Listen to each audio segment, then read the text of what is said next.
Made possible through support from ARC Thrift Stores, CCDC, Colorado Cross Disability Coalition, Developmental Pathways, PASCO, Personal Assistance Services of Colorado, and the ARC of Aurora. A THINK+change training. Greetings, everybody. This is Petrie, Jeff, and Callie coming at you from the ARC of Aurora. We are advocates bringing you another THINK+change series. Today's episode is talking about transitions from elementary school into secondary school. And oh boy. Today, yeah, right? That's a big one. But for purposes of today's discussion, we are including middle school and high school in the secondary category, just so that all of you who are watching know that.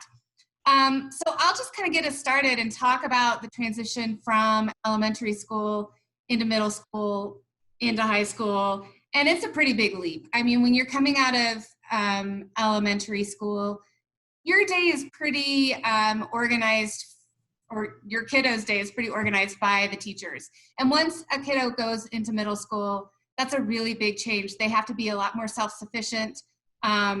They will be going from classroom to classroom. They don't really have a home room any longer.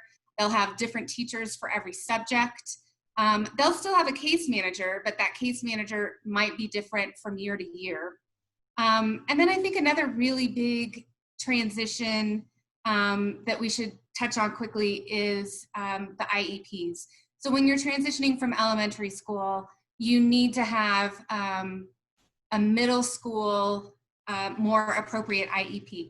And that might include different academic accommodations, because the workload is going to be different and the expectation is going to be higher now for these kids. And so we might see that, they need more assistance in certain areas or with content. And then the same happens in high school. That's also another really big transition from middle school to high school, because you're now on the graduation track. And depending on what that looks like, Callie's actually going to talk about that in a little bit. But still, everything now is for credit. So the academics have to really kind of get tightened up. And so the IEP needs to represent the kind of supports that your student is going to need now that he or she is working towards graduation. That's pretty important. Interesting. Yeah. So Callie, how do you kind of plan for all that kind of stuff? Yeah, that's a great question. So one of the big turning points between elementary and secondary is that the IEP team, including you as the parent and your child, that's another difference, your child will become more involved in the IEP planning process as they get older. But your IEP team will decide, is your child working towards a graduation diploma or a completion certificate?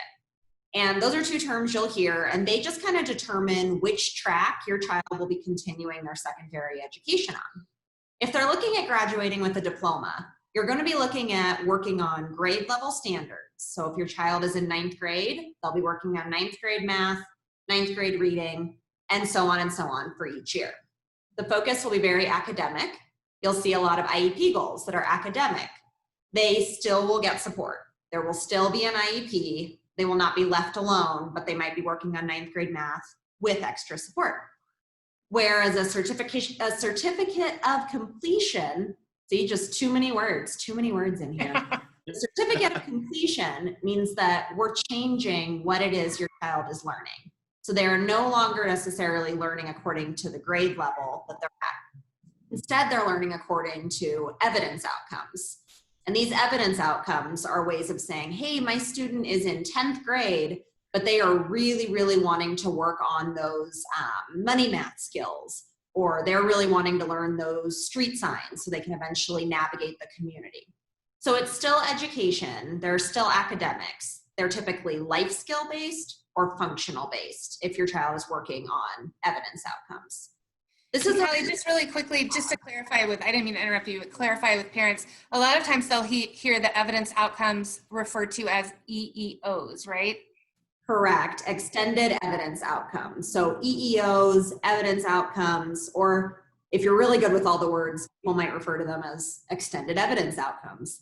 It is a very tricky and wordy distinction. So if you ever have questions on this, reach out to your ARC advocate, reach out to your case manager, and be open to asking questions, because this is a tricky distinction between graduation and certificate completion. Yeah.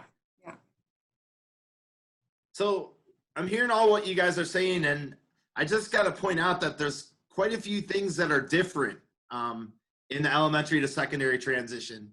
There are some things that are the same, like you will have a case manager, but the case manager, you might not see them all day. You might just see them for a period every day.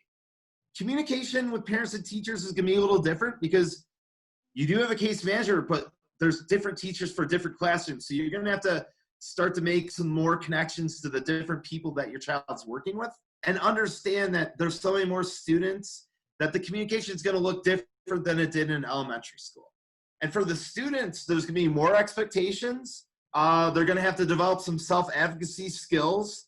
And there's a lot more transition periods during a day. So in between classes, there's a lot of unstructured time. And if students struggle with that unstructured time, they need to try to make something that's going to help support them get to their classes and not be distracted. And with the IEP, there's a new piece that's going to happen. The year a student turns 15 years old, there's a piece of the IEP called the Transition IEP that you develop, and it's just taking their goals and dreams and trying to make a plan towards that. And every point after then, the goals in the IEP are going to consider the transition plan and the academics and try to piece those together into a successful future for that student. There's a lot more to say, but I mean, for the lack of time, I would say those are some of the major differences and things that shared in common. Yeah, I think so too, Jeff. So we're going to wrap this one up. As always, if you have more questions, as Callie mentioned earlier, reach out to one of us, reach out to your ARC chapter.